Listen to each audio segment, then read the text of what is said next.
جی جناب، آپ طلاق دے دیں اس عورت کو جو مہمان کے گھر آنے پر ٹکر ٹکر کرتی ہے، بکواس کرتی ہے، 1 منٹ سے پہلے طلاق دیں۔ آپ طلاق دے دیں اس عورت کو جو آپ کا گریبان پکڑنے کی ہمت رکھتی ہے۔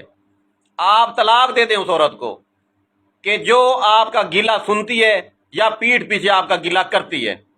آپ طلاق دے دیں اس عورت کو جو بچے پیدا کرنے والے معاملے میں کنجوسی کرتی ہے اور کہتی ہے کہ مجھ سے اب بچے پیدا نہیں ہوتے، اس کو دفع کریں، وہ عورت آپ کے قابل نہیں ہے۔ آپ طلاق دے دیں اس عورت کو کہ آپ کے ہوتے ہوئے اس نے بوائے فرینڈ رکھا ہوا ہے اور چھپ چھپ کر اس سے ملتی ہے۔ آپ طلاق دے دیں اس عورت کو جو آپ سے پوچھے بغیر کسی بھی رشتہ دار کے گھر جاتی ہے، آپ کو انفارم نہیں کرتی اور آپ کو اس کا پتہ نہیں ہے۔ وہ عورت آپ کے قابل ہرگز ہرگز ہرگز نہیں ہے۔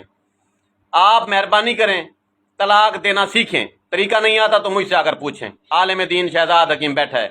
ایسے حالات ہوتے ہیں کہ عورتیں بیویاں دشمن ہو جاتی ہیں، مردوں کو پورا پتہ ہوتا ہے لیکن انہوں نے لٹکایا ہوتا ہے معاملے کو، اس کتیا کو، اس بلا کو گھر سے نہیں نکالتے، زوال پذیر ہوتے ہیں اور نقصان اٹھاتے ہیں۔ اپنی آنکھیں کھلی رکھا کریں، یہ پاکستان ہے، اخباریں بھری پڑی ہیں اس طرح سے۔